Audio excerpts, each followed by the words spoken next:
layak disembah dari tempat ini Tuhan Yesus.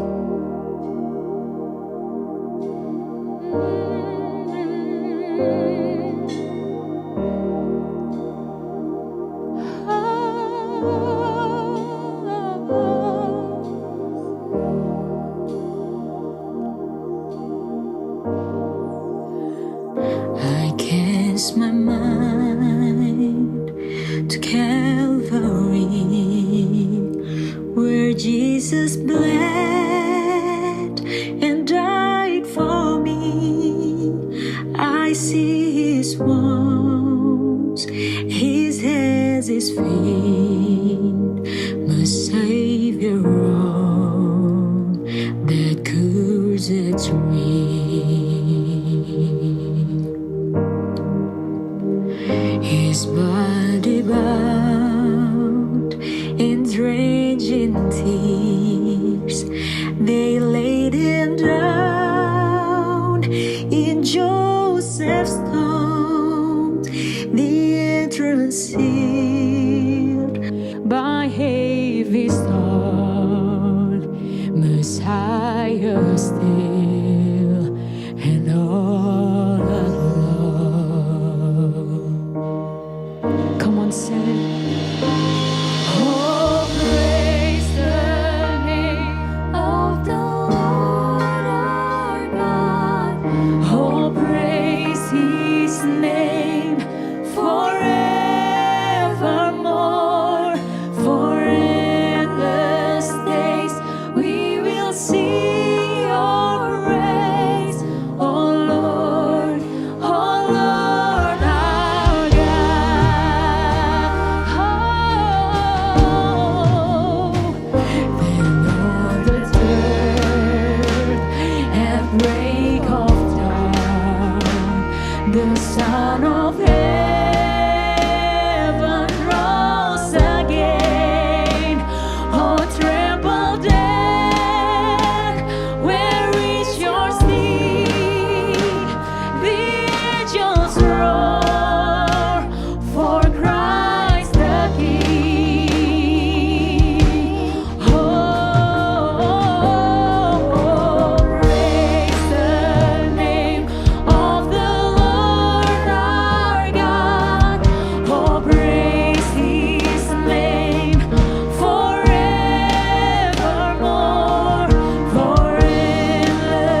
the Lord our God.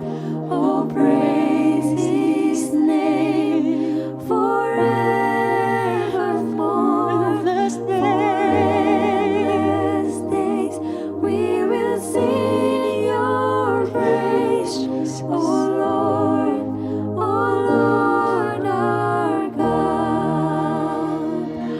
Oh, come let us adore Him. Oh, come let us adore Him.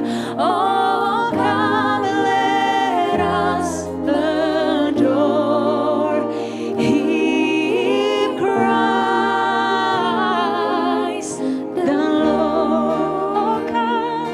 Oh, come let us adore. Yes, we adore You. Oh, come let us adore Jesus. Oh, come let us adore Him, Christ. Come on, lift up your hand and say, oh, come let us adore Him. Oh, come let us adore Him. Oh, come let us adore Him, Christ. Yes, we give You all the glory, Lord. We give You all the glory. We give You all the glory.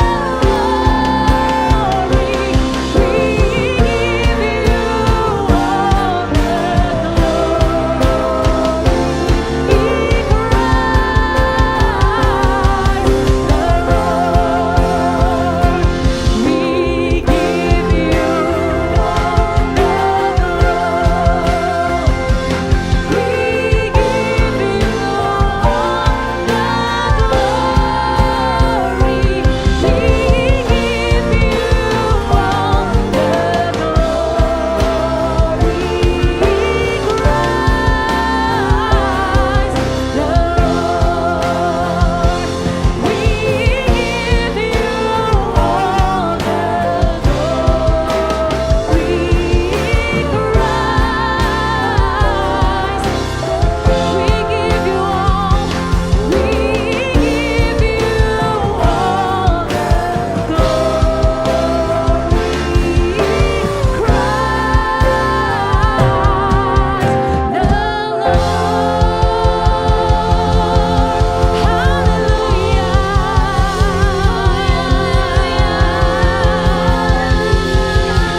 Shalom JC and Youth, welcome back to JC Youth Online Service. Aku senang banget bisa kembali di sini untuk ngobrol-ngobrol, untuk sharing kita satu dengan yang lain di ibadah hari ini.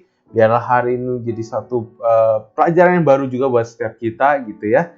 Kita akan sama-sama belajar firman Tuhan, kita sama-sama sharing gitu kan tentang firman Tuhan. Dan hey, welcome to December month. Kita udah bulan Desember, kita udah menjelang Natal. Dan aku yakin juga teman-teman excited gitu ya, walaupun di tengah pandemi ini pun masih berjalan, tapi aku yakin juga saat-saat ini sudah lumayan menurun. Situasi di Indonesia juga jauh semakin membaik, dan aku percaya ini akan menjadi semakin baik, suatu momentum yang baik untuk kita bisa explore Natal ini lebih sama friends, sama family gitu ya. Hey, sebelum mulai kita berdoa sama-sama lagi. Tuhan, terima kasih kalau hari ini kami boleh bersama-sama berkumpul untuk kita beribadah bersama-sama ya Bapak. Biarlah Engkau yang mengurapi, menyertai, Engkau yang mengajar hari ini untuk kami boleh mengerti akan isi hati-Mu. Terima kasih Tuhan, urapi juga hamba-Mu yang akan menyampaikan firman-Mu. Biarlah setiap firman adalah firman-Mu saja Tuhan. Haleluya. Amen. Amen. Sebelum mulai teman-teman, aku punya cerita nih. Ada satu cerita menarik ya. Gitu, sebelum kita mulai ke topik, kita ngobrol-ngobrol santai dulu. Ada kisah seorang bocah gitu ya, ada seorang anak gitu kan disuruh sama mamanya untuk keluar dari rumah untuk ambil sapu di depan rumah. karena mama yang mau nyapu dalam rumah. Dia minta tolong, nak, tolong dong ambilin sapu yang ada di depan. Hari itu udah malam. Wah, anaknya takut gitu kan. Anaknya masih kecil, takut gelap nih gitu kan. Dia nggak berani keluar. Dia takut, lalu dia bilang, "Ma, aku takut, Ma," gitu kan. Mamanya kuatin anaknya, "Tenang, nak. Di depan ada Tuhan Yesus kok yang menjagai dan menyertai kamu. Jadi kamu tenang aja." Anaknya masih ragu gitu kan. Tuhan Yesus, karena dia ngeliat kayaknya gelap banget. Nggak ada siapa-siapa gitu kan. Dia tanya lagi, "Ma, bener gak sih ada Tuhan Yesus di luar sana?" Mamanya jawab, "Benar, nak. Ma, Tuhan Yesus itu ada di mana-mana. Dia akan selalu menyertai dan melindungi kamu dan juga mama," gitu kan. Anak ini masih belum percaya. Dia masih ragu gitu kan. Tapi dia coba kumpulin keberanian, dia berani melangkah, dia buka pintu itu gitu kan.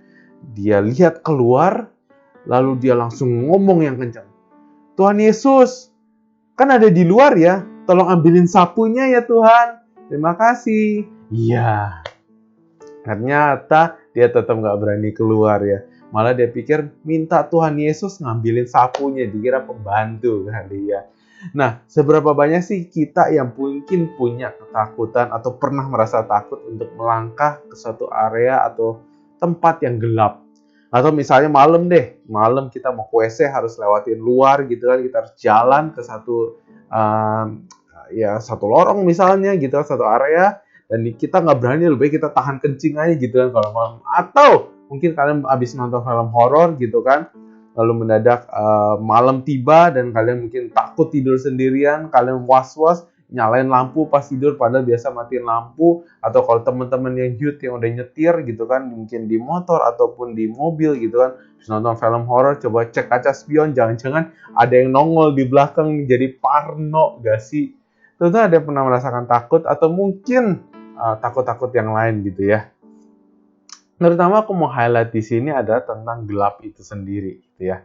Karena memang banyak hal yang kita rasa takut pada saat kita bertemu dengan yang namanya gelap gitu kan.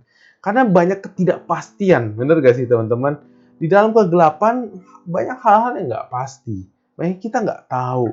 Kita nggak tahu apa yang akan muncul, apakah yang akan nongol gitu, apa yang akan terjadi di masa depan gitu kan. Nah, hari ini kita sama-sama belajar dari kitab Kejadian 1 ayat 1. Nah, kita akan belajar tentang pada mulanya sebenarnya Tuhan itu kan menciptakan dari gelap ya. Lalu dia ciptain terang, gitu kan. Nah, apa yang terjadi dengan gelap setelah itu? Nah, kita buka yuk Kejadian 1 ayat 1. Kita baca ayat 1 sampai 2 dulu. Bukan bacain buat teman-teman. Kejadian 1 ayat 1 sampai 2, firman Tuhan berkata, "Pada mulanya Allah menciptakan langit dan bumi." Oke, pada mulanya, in the beginning. Bumi belum berbentuk dan kosong. Gelap gulita. Nah, highlight masih gelap gulita. Oke. Gak ada bentuk, kosong, gelap gulita, menutupi samudera raya. Berarti benar-benar totally darkness gitu ya. Dan roh Allah melayang-layang di atas permukaan air. Nah, teman-teman, aku mau coba ajak untuk kita bayangin dulu ya di fase pertama ini. Di sini adalah titik di mana terang itu belum ada. Belum ada matahari, belum ada bulan, and so on gitu kan. So, benar-benar kondisinya itu adalah gelap yang lebih gelap daripada malam yang kita biasa lalui gitu ya. Jadi benar-benar kondisinya total darkness. Nggak ada cahaya, nggak ada sinar satupun gitu ya. Nggak ada pantulan sinar matahari, itu nggak ada gitu teman-teman. So it's total darkness. Benar-benar gelap gulita seluruh dunia. So itu kondisinya. Pada saat Allah pertama kali menciptakan langit dan bumi. Right? Lalu dilanjutkan di ayat 3 sampai 5, firman Tuhan berkata, "Berfirmanlah Allah, jadilah terang." Lalu terang itu jadi. Allah melihat bahwa terang itu apa? Baik. Lalu dipisahkannya lah terang itu dari gelap. Dan Allah menamai terang itu siang dan gelap itu malam. Wow, amazing. Tuhan menciptakan terang gitu ya, untuk memisahkan antara terang dan gelap. Apa yang menarik dari ayat ini, teman-teman? Seringkali kita tahu, kita belajar bahwa gelap itu tidak baik. Kita harus hidup di dalam terang, kita harus menjauhi kegelapan, kita Kita tidak boleh hidup dalam kegelapan karena gelap tidak baik, gitu ya. Yang baik adalah kita tinggal di dalam terang, kita menghidupi terang Kristus. Dan itu benar, nggak salah. Tapi yang menarik di sini adalah Tuhan tidak menghilangkan gelap itu. Meskipun kita tahu gelap itu nggak baik kan, gelap itu tidak bagus, gitu kan. Ternyata Tuhan tidak menghilangkan gelap. Yang Tuhan lakukan adalah memisahkan antara terang dan gelap. So, berarti ada value daripada gelap itu sendiri. Ternyata ada nilai, atau ada sesuatu dari gelap itu. Nah, hari ini kita akan belajar, teman-teman, tentang gelap itu sebenarnya. Apa sih yang bisa terjadi di dalam kegelapan? Nah, gelap di sini aku nggak berbicara soal fisik doang, bahwa gelap malam, gelap tanpa lampu gitu ya. Tapi aku juga mau ngomongin tentang gelap, bahwa tentang bicara misalnya kita kehilangan masa depan atau harapan kita. Kita memiliki keraguan, kecemasan berlebihan. Kayak semuanya gelap gitu kan. Atau kita memiliki sakit penyakit yang sudah berlarut-larut dan belum sembuh sampai hari ini. Atau mungkin ada kegagalan atau trauma masa lalu yang masih menghantui atau masih mengganjal diri kita. Nah, ini juga adalah kegelapan-kegelapan dalam hidup kita yang akan kita tangani. Dan kita akan sama-sama belajar apakah dari gelap ini ada sesuatu yang baik. Apakah dari gelap ini ada sesuatu yang bisa kita ambil atau kita bisa pelajari. Nah, teman-teman, ada 3 hal yang aku mau share tentang value daripada gelap. Apa sih di dalam gelap ini, apa yang bisa terjadi dan apa yang tidak bisa terjadi gitu ya. Ada 3 hal yang aku mau share gitu ya. Yang pertama, aku tulis di sini, di dalam gelap cahaya terlihat lebih terang. Okay. Di dalam gelap, cahaya terlihat lebih terang. Yohanes 1 ayat 5 firman Tuhan berkata, terang itu bercahaya di dalam kegelapan. Dan kegelapan itu tidak menguasainya. Terang itu bercahaya dalam kegelapan dan kegelapan apa? Tidak menguasainya. Seperti kita tahu pada saat matahari terbit gitu kan, otomatis kegelapan menyingkir. Pada saat pagi hari, siang jam 12, pasti itu kegelapan itu nggak ada ya gitu ya. Kegelapan itu menyingkir.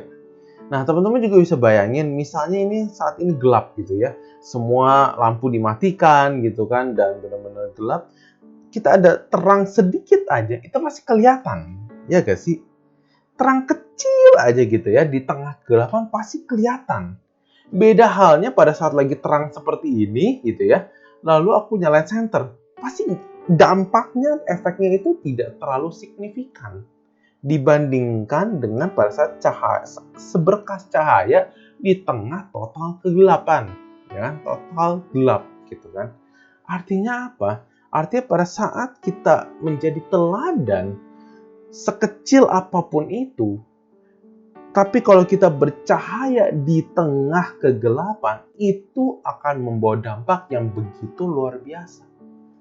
Makanya firman Tuhan juga berkata, bercahayalah, jadilah terang di antara angkatan yang bengkok hatinya. Di tengah angkatan.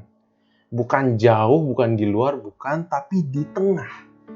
Kenapa? Karena di dalam kegelapan, terang itu akan berasa lebih terang gitu ya. Cahaya itu akan terasa lebih terang. Kenapa? Karena dampaknya itu jauh lebih signifikan daripada sesama terang menyinari terang gitu kan. Sama udah terang ditambah cahaya, ya segitu-segitu aja gitu. Tapi kalau di dalam kegelapan ada seberkas kecil cahaya aja, itu akan merubah semuanya. Orang yang kehilangan jalan akan menemukan jalan. Orang yang bingung mau ke arah mana akan menemukan arahnya. Orang yang nggak punya solusi jadi punya solusi. Awesome. Jadi terang apa? Bisa jadi teladan. Kita bisa menjadi solusi. Kita bisa bawa solusi buat orang lain. Bisa jadi jawaban doa buat orang lain. Gitu kan? Ingat, pada saat terang masuk, gelap menyingkir. Terang dan gelap dipisahkan Tuhan. Cukup cahaya kecil untuk membuat perbedaan. Poin kedua, di dalam gelap kita dapat beristirahat. Pada saat tidur, siapa di sini yang matiin lampu? Aku orang yang matiin lampu. Tapi bisa gak terang? Aku juga bisa sih, gitu kan. Cuma aku lebih prefer untuk lampu dimatikan. Karena secara biologis pun, secara riset, secara studi itu menemukan bahwa tidur di dalam gelap itu jauh lebih baik untuk health benefit gitu ya, karena pada saat lampu dimatikan ada hormon melatonin yang dirilis atau dilepaskan dari tubuh secara natural, dan itu bisa membantu melawan penyakit, infeksi mungkin. Makanya pada saat tidur lampu dimatikan itu jauh lebih baik buat kondisi tubuh kita. Nah, aku nggak tahu nih kalau teman-teman lebih prefer lampu dinyalakan, why-nya? Apakah karena takut gitu kan? Takut lampu dimatiin, ntar dari lemari ada yang keluar lagi, waduh gitu kan? Atau kenapa-napa ada serangga datang gitu, I don't know gitu kan? Tapi lebih baik kita tidur lampu dimatikan. But anyway, kita kembali ke firman Tuhan. Pada saat masa, let's say gelap gitu kan. Kenapa aku bilang di dalam gelap kita dapat beristirahat? Karena kita bisa jadi fokus. Pada saat kita mau tidur, kita lampu matikan, kita lebih fokus untuk beristirahat. Kalau misalnya terang seperti ini, apalagi ada laptop, ada komputer depan mata kita, ada gadget yang sedang aktif, pasti kita akan lebih aktif atau fokus untuk bekerja. Untuk nonton YouTube, nonton Netflix, untuk main sosial media, untuk ngerjain tugas gitu kan. Tapi kalau semua dimatikan, komputer mati, HP mati, lampu dimatikan, pasti kita akan fokus pada untuk waktu istirahat. Dan istirahat di sini selain buat fisik, kita juga harus mengistirahatkan apa? Jiwa kita, roh kita. Makanya penting untuk kita connect sama Tuhan pada saat kita di titik-titik dalam kegelapan. Di saat kita lagi down, saat kita lagi lemes, saat kita lagi lesu, saat kita lagi putus harapan, di saat kita lagi tidak tahu masa depannya seperti apa, kita harus connect sama Tuhan. Kenapa? Karena itu adalah waktu-waktu kita beristirahat. Tuhan minta, lu harus fokus. Kita harus fokus untuk kita connect sama Tuhan. Pernah gak teman-teman curhat sama teman kalian, sahabat kalian, bestie sekalian gitu kan? Biasanya kalau curhat panjang, siang atau malam hari? Yang biasa aku dengar dari teman-teman di JC dan juga Youth adalah mereka kalau ngobrol panjang itu pasti malam. Masih jam 9, jam 10, 11, 12 gitu kan. Nggak bisa tidur. Nelfon teman gue gitu kan. Curhat panjang malam-malam. Mungkin lampu dimatikan. Tapi ngobrolan tetap jalan. HP tetap nyala gitu kan. Jadi fokus kan curhatnya. Di malam hari. Tempat yang gelap. Lebih intim rasanya gitu kan. Nah, sama dengan pada saat kita sama Tuhan. Pada saat di dalam kondisi kita sedang mengalami gelap dalam kehidupan kita, itu adalah saat yang terbaik untuk kita connect sama Tuhan. Untuk kita ngobrol, untuk kita fokus sama Tuhan. Sama kayak kita lagi curhat sama teman. Curhatlah sama Tuhan. Istirahatkan jiwa kita, istirahatkan roh kita. Kita sudah berikan yang terbaik, kita sudah kerjakan yang terbaik. So, leave the rest for God, gitu ya. Nah, di dalam gelap kita dapat beristirahat. Jiwa kita bisa beristirahat. Roh kita bisa beristirahat. Yang penting kita serahin sama Tuhan. Poin yang ketiga, di dalam gelap tidak ada pertumbuhan yang sehat. Nah, ini aku juga baca-baca. Tetap di dalam gelap tidak ada pertumbuhan yang sehat. Ingat juga pada saat kejadian, jadilah terang dulu. Tuhan menciptakan apa? Terang. Baru dari setelah terang, dia menciptakan hal-hal lain, termasuk juga adalah makhluk hidup. Tidak makhluk hidup dulu, semua diciptakan, benda-benda di langit, gitu kan, sampai manusia baru terang jadi. Enggak. Kenapa? Karena makhluk hidup atau benda-benda kita juga gitu kan, kita butuh terang untuk bisa bertumbuh dengan baik dan sehat. Kita butuh sinar matahari. Sepanjang pandemi aja terus dikampanyekan untuk berjemur agar dapat vitamin D, betul kan? Sama dengan tumbuhan, harus berfotosintesis, membutuhkan matahari.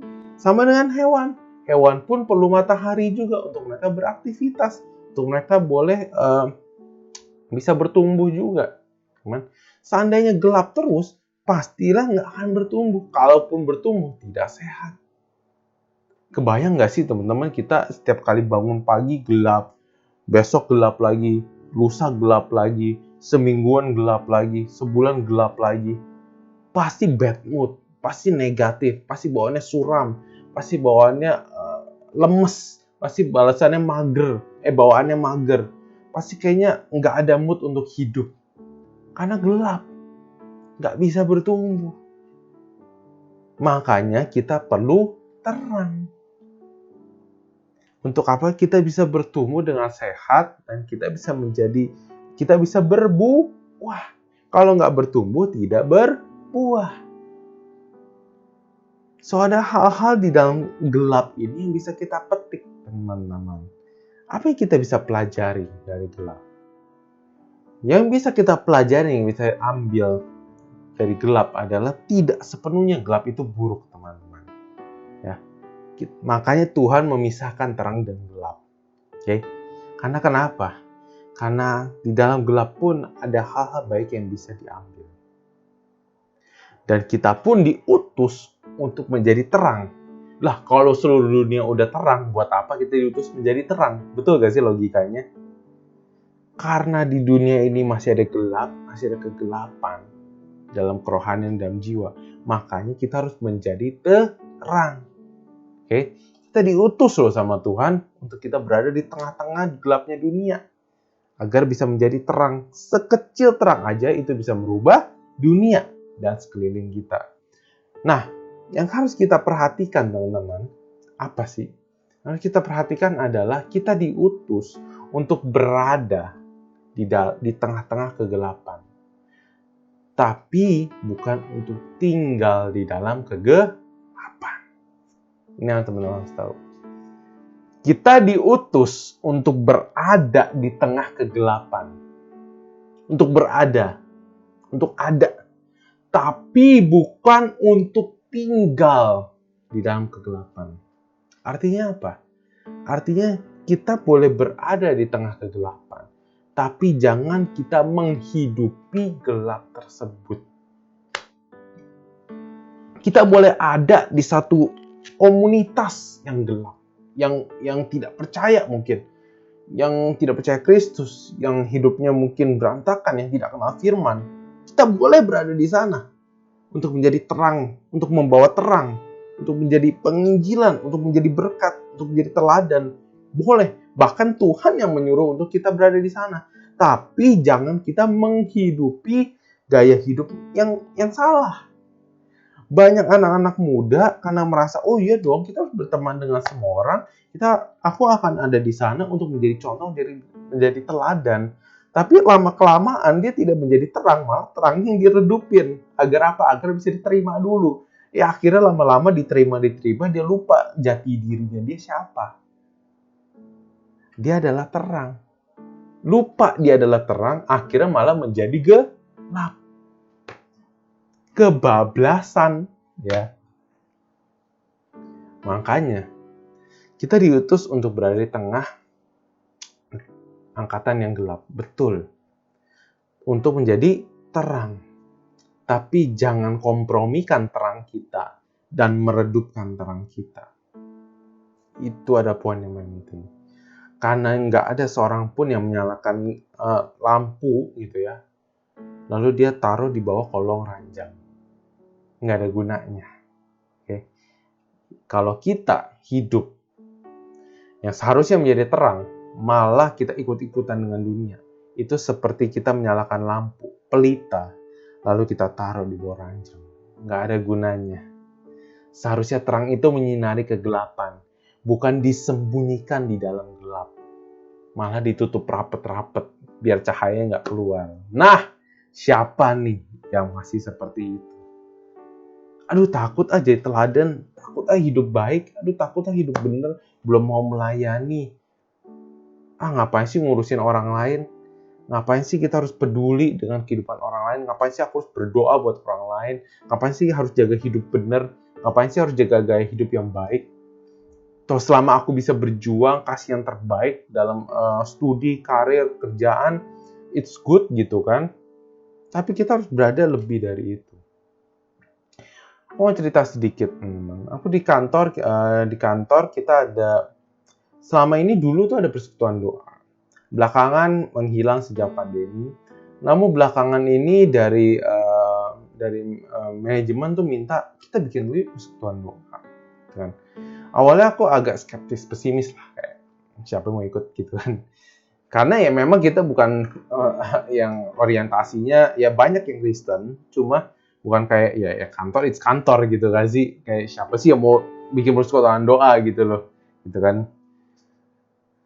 Awal-awal tuh nggak ada yang mau gitu kan. Sampai kita bikin yuk yang mau aja dulu lah. Kita bikin jadwal, kalau bisa satu kantor ikut, kita sebar, nggak ada yang ikut. Yang ikut ya dia lagi gitu kan. Tapi nggak pernah putus asa. Kenapa? Karena kita percaya sekecil apapun cahaya yang kita buat, itu bisa bawa dampak. Nggak apa-apa mulai dari 4 orang, 5 orang, dia lagi. Tapi perlahan-lahan pada saat one day ada satu yang nyantol dan tahu manfaat, wah ternyata dari sini aku diberkati. Dari persekutuan doa ini aku dikuatkan. Aku bisa sharing, bisa berbagi cerita, bisa saling mendoakan. Akhirnya kita menangin satu jiwa lagi. Dari satu jiwa mungkin Tuhan percayakan satu lagi. Kata, oh ya aku bisa didoakan, dikuatkan. Mungkin hanya nimbrung doang, hanya ikut doang. Dan yang dari kita bertiga, berempat, akhirnya jadi 5 sekarang.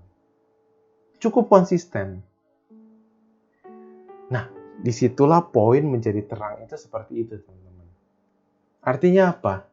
Artinya kita diutus untuk menjadi terang di tengah kegelapan dunia ini. Nah, kalau kita nggak menjalankan fungsi kita menjadi terang, maka apa gunanya Kristus yang ada dalam diri kita? Kalau kita umpetin doang. Umpetin kehidupan gaya hidup Kristus.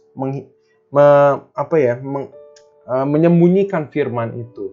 Tidak menghidupi firman. Kita harus menjadi terang. Kita boleh berada di tengah kegelapan, tapi jangan menghidupi kegelapan itu. Jangan tinggal di dalam kegelapan. Oke? Ingat Yohanes 1 ayat 5 dikatakan apa? Terang itu bercahaya di dalam kegelapan dan kegelapan itu tidak menguasainya. Unless kecuali kita membuang terang itu dan kita mengganti dengan kegelapan.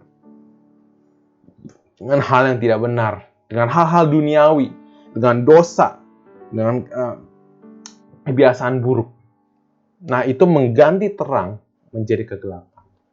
Apakah kamu mau trade, barter, kamu mau tukar ke terang Kristus dengan kegelapan? Nah, tidak kan? Karena itu yuk sama-sama kita harus jadi terang. Meskipun ada di tengah kegelapan, sekecil apapun cahaya itu, ingat, kita bisa merubah komunitas kita, sekeliling kita. Karena Tuhan yang mengutus. Yang penting kita konsisten, komitmen, hidup di dalam terang Kristus. Amin. Haleluya. Harap teman-teman bisa belajar suatu hari ini. Next week kita akan belajar gimana kita bisa menjadi terang. Hari ini kita belajar makna daripada gelap, gitu ya. Bahwa gelap tidak sepenuhnya salah. Tapi itu adalah salah satu cara Tuhan untuk menunjukkan kuasanya lewat kehidupan kita. Next week kita akan belajar bagaimana menjadi terang. So stay tune. Jangan lupa tetap beribadah, teman-teman. Stay connected dengan Tuhan. Yang bisa onsite, go onsite gitu ya. Tetap jaga prokes yang terbaik. Yuk, sebelum kita tutup, kita bersatu di dalam doa. Tuhan, terima kasih kalau hari ini kami boleh belajar akan firman-Mu. Untuk kami boleh tidak takut terhadap gelap. Kami boleh tidak takut terhadap pergaulan juga yang kurang baik.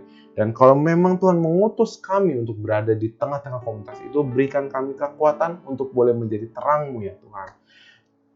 Aku juga hari ini juga aku mau berdoa buat teman-teman. Kalau ada teman-teman yang mungkin sedang struggling hari-hari ini tentang pergaulan, tentang mungkin komunitas teman-teman yang kurang sehat, yang kurang baik, dan teman-teman perlu kekuatan agar bisa menjadi terang di tengah-tengah komunitas teman-teman, boleh gak taruh tangan kiri kalian di dada dan aku akan mendoakan teman-teman melalui YouTube ini. Tuhan, Kau yang melihat setiap teman-teman yang mungkin mengambil komitmen hari ini bahwa mereka mau menjadi terang di tengah komunitas yang kurang baik, pergaulan yang kurang baik. Engkau yang mengurapi, Engkau yang memberkati, Engkau yang menjaga, Engkau yang memberikan hikmat ya Bapa, agar lewat kehadiran kami boleh membawa terang, membawa contoh, membawa teladan, membawa solusi, membawa jawaban doa ya Bapa, membawa support system yang baru ke pergaulan yang tidak baik, ke pergaulan yang toksik ya Bapak. Biarlah Engkau yang pakai setiap anak-anak muda yang mengambil komitmen pada hari ini untuk menjadi terang-Mu ya Bapak. Terima kasih ya Bapak, urapi setiap kami, studi kami, pekerjaan kami, karir kami, usaha kami, agar kami boleh menjadi terang-Mu Tuhan dimanapun kami berada ya Bapak. Terima kasih Tuhan, tutup buku setiap kami, berikan kami kesehatan yang terbaik, dan juga setiap aspek kehidupan yang terbaik. Di dalam nama Tuhan Yesus kami berdoa, haleluya, amin.